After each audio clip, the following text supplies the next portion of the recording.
budaya positif di sekolah. Jadi ada lagi yang pertama pembukaan, yang kedua sambutan kepala sekolah dan mewakili, yang ketiga ada inti yaitu sosialisasi budaya positif di sekolah.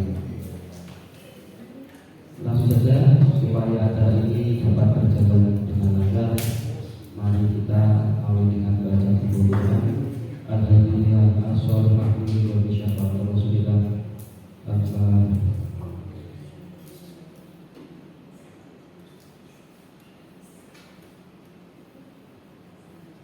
Terima kasih. Sekarang menjadi acara berikutnya yaitu sambutan kepala sekolah kepada Bapak Tayo.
tidak menghambat Bapak Ibu semuanya untuk bisa berbagi hal yang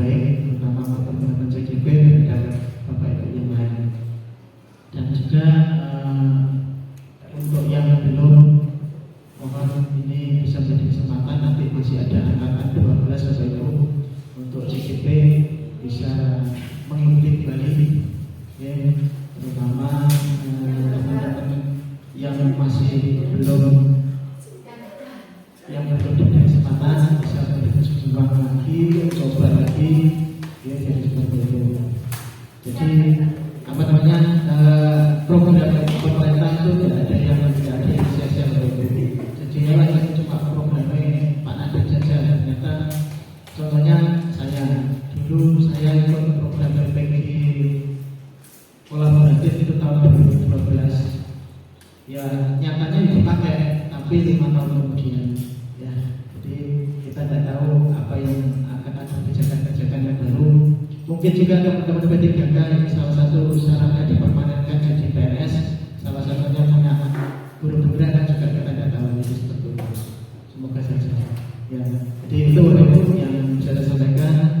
Saya kembali lagi ke teman-teman, monggo dilanjutkan kegiatan. Setelah ini saya mau izin, saya mau mengikuti pembukaan angkatan 11.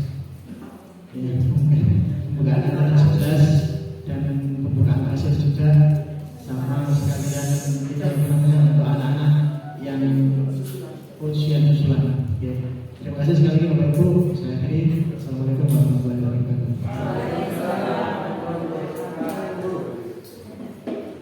Terima kasih Pak Cahyo atas motivasinya dan sesungguhnya.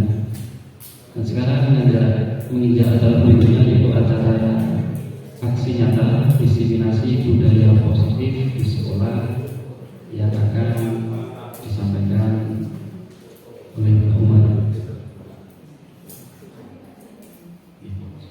Untuk acara ini yang akan ada aksi nyata yaitu teman-teman CGP oleh Pak Umar Said, oleh Bu Priyanti, oleh Pak Hendi, dan oleh Bu Dina dan saya.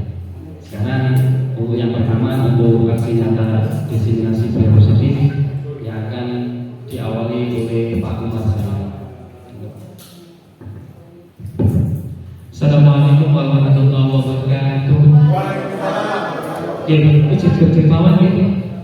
Teman-teman semuanya, ya, ini di pagi ini kita dari teman-teman CGP tidak ingin menggurui Bapak Ibu semua, karena Bapak Ibu semua sudah menjadi guru. Nah, sudah pada semua, kita hanya berbagi. Ya, sebelumnya alhamdulillah wa syukur pada pagi ini kita bisa berkumpul untuk kita berbagi apa yang kita dapatkan di program CGP ini angkatan 10, yaitu kita mendapat tugas untuk mendefinisikan tentang budaya positif. Nah, Bapak Ibu, kita lanjut. Nah, pada kesempatan pagi ini yang kita bagi, yaitu yang pertama ada perubahan paradigma belajar, kemudian ada disiplin positif, kemudian nilai-nilai kebajikan universal, kemudian motivasi perilaku manusia, kemudian posisi kontrol guru, yang keempat ada kebutuhan dasar manusia, kemudian keyakinan kelas dan segitiga restitusi. Nah, sebelum masuk ke sana, Bapak Ibu, saya minta Bapak Ibu untuk berpasangan. Saya pasangannya, nah ini Pak Azim sama. Kemudian, salah satu dari Bapak Ibu, misalkan ini ya, Pak Adil sama Pak Baik. Pak Baik silakan genggam sesuatu. Silakan genggam sesuatu yang anggap kebahagiaan. Tugas Pak Adil adalah bagaimana barang yang dibawa Pak Baik bisa jenengan dapatkan. Boleh memaksa, boleh membujuk, boleh apapun. Bapak adalah bagaimana mempertahankan apa yang digenggam. Ya, yang satu tugasnya adalah mempertahankan, yang satu tugasnya bagaimana barang yang digenggam temannya bisa didapatkan. Tidak harus berebut. Tadi tidak memaksa, boleh membujuk, boleh mengiming-iming dan sebagainya. Atau boleh dibuka dengan sesuatu. Yang penting tugasnya tadi. Bisa dimulai Bapak Ibu? Ya. Saya kasih kesempatan 1 menit untuk 1 menit cukup ya. Monggo silakan.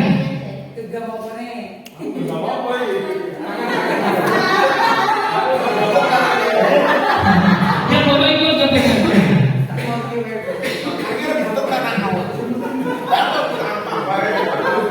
Hey.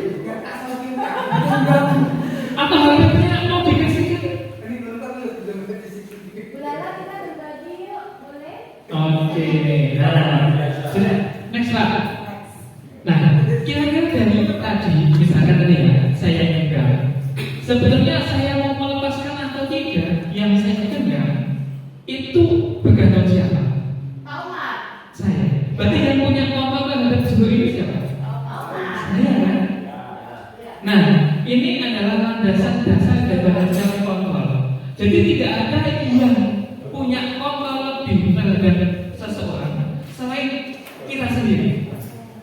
Nah, jadi teori pada kontrol ini, bisa dijelaskan Pak?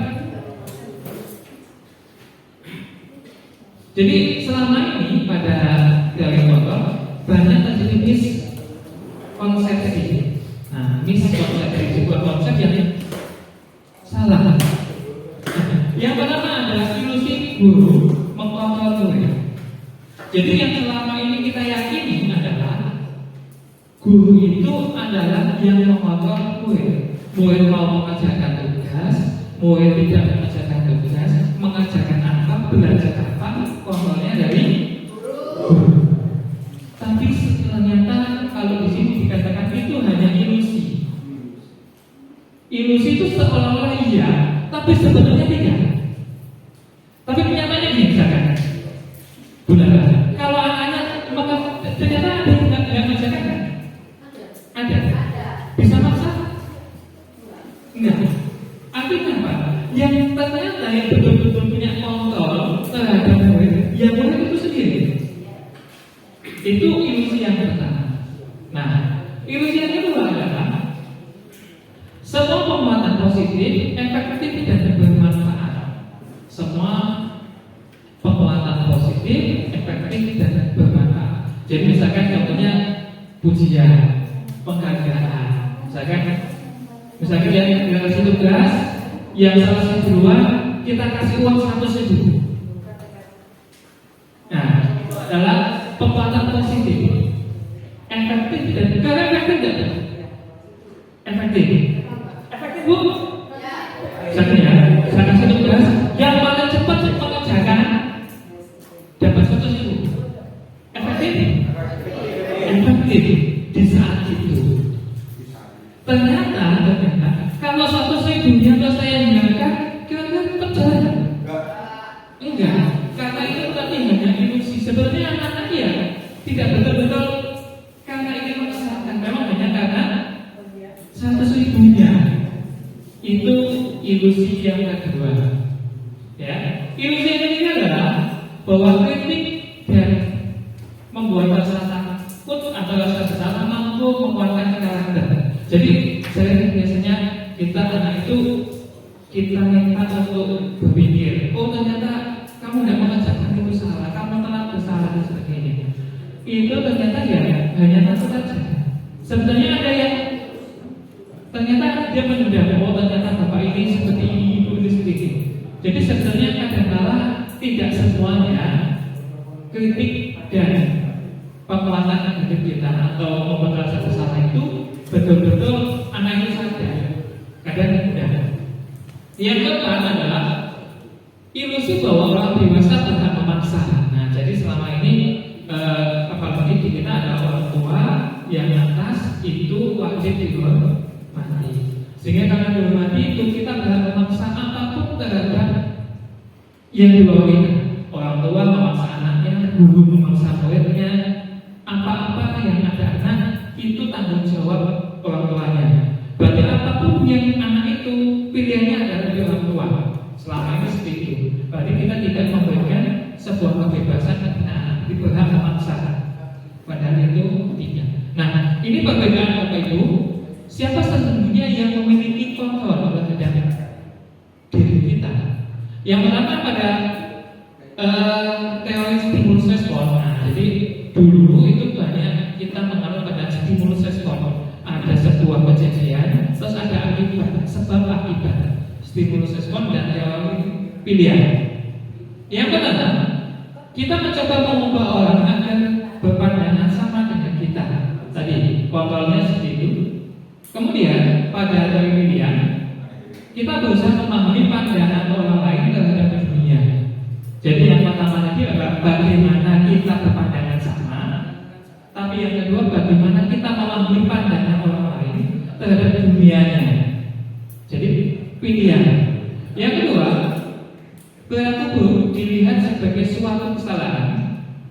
Kalau pilihan, semua perilaku memiliki tujuan. Entah itu anak salah ataupun tidak, semua punya tujuan. Tujuannya itu tidak, tujuannya entah benar atau tidak, tapi semua punya tujuan. Kemudian yang ketiga, orang lain bisa mengontrol saya, tapi kalau pada dari pilihan, hanya Anda yang bisa mengontrol diri Anda. Tadi pada yang pertama tadi bahwa saya bisa melepas ini atau tidak, sebenarnya utamanya dari saya. Kalau misalkan ini dibeli 10.000 saya lepas, ya saya. Tapi kalau saya tetap tidak mau, ya tidak mau.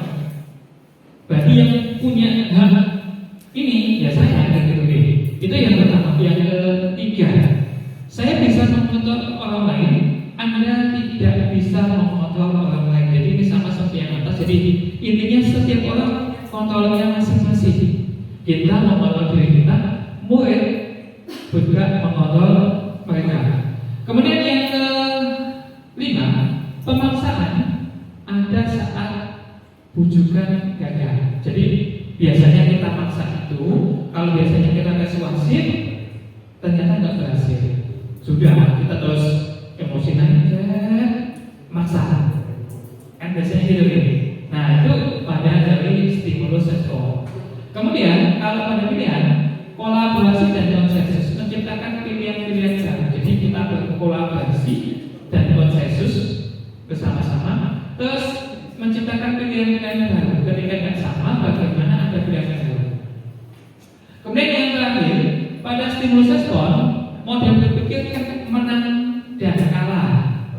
Tapi kalau pada pilihan, di sini adalah model berpikir menang-menang, win-win solution. Nah, jadi makanya kita sebisa mungkin berpindah dari stimulus respon menuju teori pilihan. Nah, ini yang kita upayakan. Semoga jadi dengan ini keinginan kita adalah bagaimana siswa itu nanti tidak tertekan.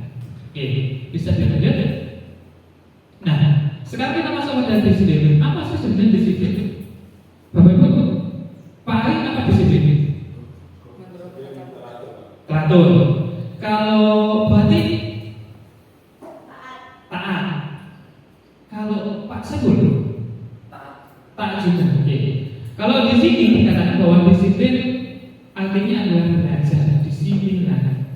Kalau di ada dosen ini yang dari budaya positif mengatakan bahwa konotasinya adalah disiplin diri. Jadi disiplin diri ini menggali potensi menuju tujuan apa yang dihargai. Jadi sebenarnya disiplinnya itu dari dirinya masing-masing. Jadi seorang yang memiliki disiplin diri berarti mereka bisa bertanggung jawab terhadap apa yang dilakukannya karena mereka mendasarkan nilai yang mereka yakini, bukan karena sebuah aturan. Enggak, tapi memang intinya gini. Contoh ya, saya sudah merasa gemuk, maka saya akan berusaha. Oh ternyata saya meyakini ketika gemuk itu jelek dan tidak sehat. Oh saya tidak beli sana saya saya beli sini sana. Kalau ya kalau beli sana Pak Sadikin aja. Saya ketika gemuk itu ternyata saya melihat ketika berkaca itu, oh ternyata tidak indah dan ternyata gampang capek, jongkok sebentar lama nggak tahan. Oh ternyata nilai itu nggak baik, maka saya akan berusaha kalau makan nggak banyak-banyak.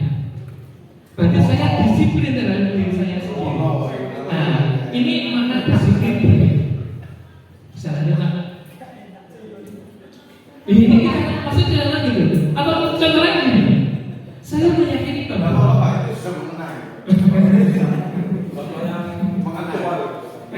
contohnya guru yang baik itu adalah saya meyakini guru yang baik itu adalah guru yang tepat waktu.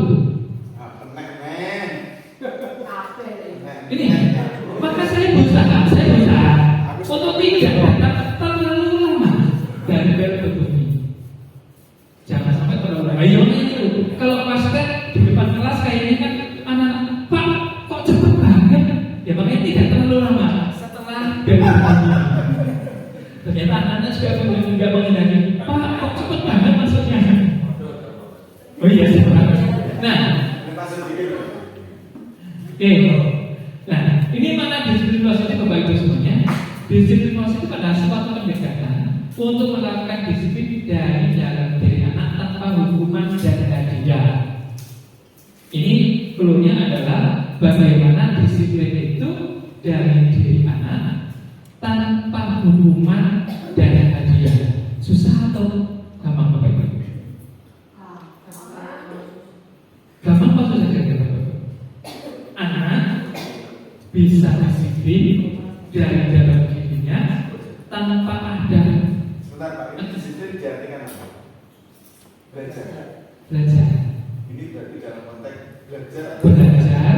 Terus tadi disiplin yang bawah dan bagaimana dia mau melakukan karena adanya nilai-nilai yang diyakini. Jadi disiplin itu ingin melakukan sesuatu karena adanya nilai-nilai yang diyakini tadi. Berarti meyakini kalau dia kalau benar harus begini. Iya. Kira-kira sekali lagi, anak kira-kira dirimu sendiri. Coba, maksudnya gini, coba Bapak itu yang disiplin sesuai kata-kata tadi. Iya. Kata menerangkan disiplin dengan kata-kata tadi. Oh, ya, yang disiplin positif adalah suatu pendekatan untuk menerapkan disiplin. Ya, disiplinnya dengan gini. Oh. Kontennya disiplin. Oh gitu. Jadi pendekatan untuk menerapkan bahwa melakukan sesuatu karena adanya keyakinan nilai-nilai kebajikan yang diyakini dalam diri anak tanpa ada hukuman dan hadiah. Jadi anak itu ingin melakukan sesuatu yang diyakini baik tanpa ada hukuman dari guru atau hadiah dari guru. Nah, kira-kira gampang atau susah? Gampang. Oke, terima kasih. Saya yakin ini sudah optimis semua. Nah, pendekatan disiplin positif ini menitik beratkan pada pendekatan positif tanpa kekerasan, memotivasi, merefleksi kesalahan, menghargai, membangun logika dan bersifat jangka panjang. Ini yang tadi. Jadi pendekatan tadi kita itu kayak tadi menyadarkan anak akan nilai-nilai yang dia yakini, terus dia ingin melakukannya. Nah itu yang terus ini bersifat jangka panjang. Jadi tidak bisa sekali berhasil, dua kali berhasil tidak. Tapi ini jangka panjang. Nah, namun, nah ini dalam budaya kita, makna disiplin telah berubah menjadi suatu yang dilakukan seseorang pada orang lain untuk mendapatkan kepatuhan. Jadi disiplin di sini kalau di kita selama ini biasanya adalah disiplin itu untuk orang lain. Kita bikin peraturan banyak untuk orang lain. Jadi saya di kelas kita bikin anak harus menyapu dan sekian, mengumpulkan tugas dan sebagainya untuk anak, bukan untuk kita, enggak. Ya, sekolah bikin mencuri sekolah sekian, berkelahi sekian dan sebagainya untuk siapa? Anak. Jadi tujuannya adalah orang lain, bukan diri sendiri. Biasanya kita seperti itu sukanya. Kemudian satu kecenderungan umum adalah menghubungkan kata disiplin dengan ketidaknyamanan. Jadi karena tadi adanya paksaan untuk ketaatan dan sebagainya, jadi kata disiplin itu sudah tidak nyaman. Nah, karena terpaksa bukan dengan apa yang kita hargai atau mencapai tujuan yang mulia. Tadi, berarti disiplinnya di sini yang selama ini adalah bagaimana kita menghindari hukuman atau bagaimana kita mendapatkan hadiah. Nah, ini yang selama ini. Nah, kemudian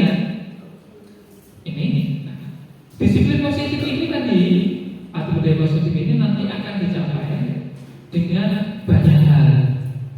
Jadi tidak hanya makna disiplin, tapi melalui dalam perilaku semua memiliki tujuan, kemudian ada nilai-nilai kebajikan yang universal, kemudian bagaimana guru menempatkan posisinya sebagai pengontrol, nanti akan dilanjutkan oleh teman-teman yang lain. Kemudian ada segitiga institusi dan kebutuhan dasar manusia. Tujuan yang ini adalah nanti bagaimana kita bisa menempatkan diri kita sebagai posisi kontrol yang lebih baik dan melakukan segitiga eksekusi. Nah, nanti lebih tepatnya akan next step. Nah, tadi inti dari disiplin tadi adalah bagaimana seseorang itu ingin mewujudkan sebuah nilai kebajikan yang dia yakini. Nah, ini nilai-nilai yang disepakati bersama. Nah, jadi nilai kebajikan itu adalah nilai-nilai yang disepakati bersama lepas dari suku bangsa, agama maupun latar belakangnya. Jadi semua sepakat bahwa nilai ini baik itu agamanya apa, sukunya apa, dan sebagainya. Nah, salah satunya kalau di kita di dunia pendidikan saat ini yang ingin diwujudkan adalah nilai profil pelajar Pancasila, yaitu beriman pada dan bertakwa pada Tuhan Yang Maha Esa dan berakhlak mulia. Semua pasti setuju. Kemudian adanya berkepentingan global, gotong royong, mandiri, kreatif, dan bernalar kritis. Jadi terlepas siapapun, agamanya apapun, semua setuju. Contoh lain adalah pada Ibu 5 Years Program. Ada toleransi, rasa hormat, integritas, mandiri, menghargai, antusias, pengetahuan, kreativitas, kerjasama, percaya diri, dan komitmen. Kemudian pada keterampilan hidup ada life skill, ada dapat percaya atas. Jadi kalau orang itu bisa dipercaya, pasti semua senang. Tidak ada orang itu tidak senang pada orang yang bisa dipercaya, walaupun penjahat. Penjahat itu dia harus percaya pada temannya. Kalau dia tidak bisa dipercaya juga nggak jadi temannya. Pendengar yang baik, yang aktif, tidak merendahkan orang lain, memberikan yang terbaik dari diri. Ini adalah nilai-nilai contoh. Jadi ini hanya contoh. Tapi ini nilai kebajikan adalah nilai yang baik, yang semua orang akan setuju, terlepas agama, terlepas suku, bangsa mana, dan sebagainya. Nah, tujuan disiplin positif atau budaya positif adalah bagaimana anak-anak itu meyakini nilai-nilai tadi. Nah, untuk mewujudkannya itu adalah bagaimana nanti melalui ada kesepakatan kelas, keyakinan kelas, dan lain-lain.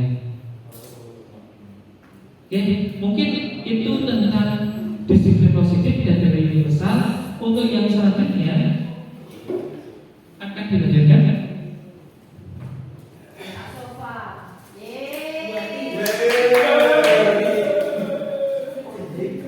Oke, selanjutnya nanti akan dilanjutkan oleh Bapak. Nah, mungkin sebelum lanjut dari disiplin positif mungkin ada pertanyaan apa lagi di belakang? Di belakang, oke. Nanti tanya jawabnya setelah pemaparan selesai, nanti kita tanya jawab. Oke, ada, oke, monggo bisa dilanjutkan.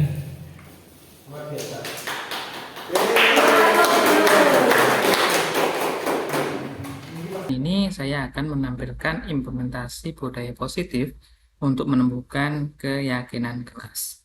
Nah,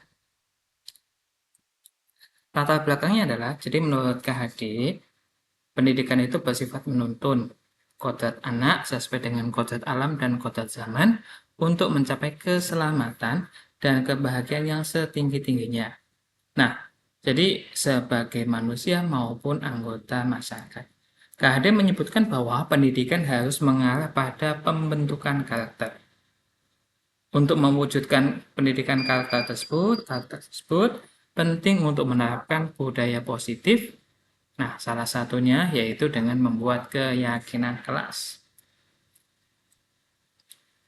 Tujuan aksi nyata ini yaitu untuk menerapkan disiplin positif di sekolah, yaitu dengan membuat keyakinan kelas. Bapak Ibu semuanya, Nah, tolak ukurnya adalah murid mengetahui tentang keyakinan kelas dan kebajikan universal. Kemudian, terbentuknya keyakinan kelas yang dibuat secara bersama-sama. Tahapan aksi nyata ini adalah yang pertama meliputi perencanaan, kemudian dilanjutkan pelaksanaan dan refleksi. Pada tahap perencanaan di sini kita membuat modulnya dan koordinasi dengan teman sejawat.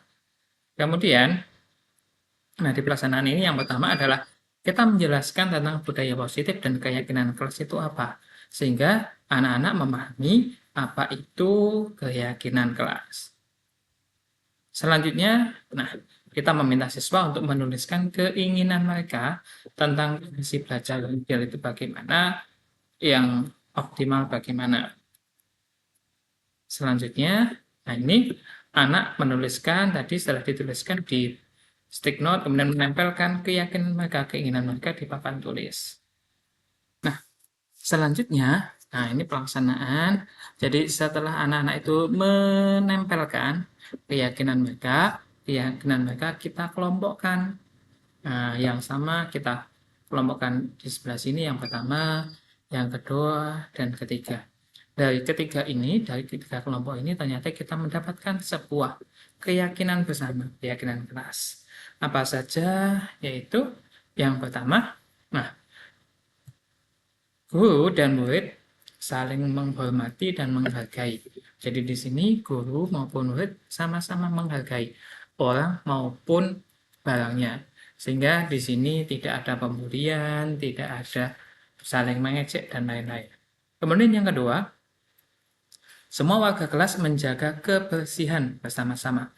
Jadi di sini gurunya juga harus ikut bersih, kemudian juga siswanya juga bersih, termasuk nanti di sini ada piket kelas, membersihkan bersama-sama. Kemudian yang ketiga, belajar dan mengajar dengan penuh tanggung jawab. Jadi di sini karena tanggung jawab ini termasuk kedisiplinan siswa, kedisiplinan guru, sehingga tidak hanya siswa yang disiplin, guru juga harus disiplin. Kemudian, yang ketiga adalah kita melakukan refleksi. Setelah membuat kesepakatan kelas tersebut, ada beberapa hal yang perlu diperbaiki ke depannya, yaitu 1, murid perlu diajak komunikasi lebih sering tentang keyakinan mereka. Jadi, perlu diingatkan nilai-nilai yang baik, keyakinan yang baik, itu perlu diajak komunikasi.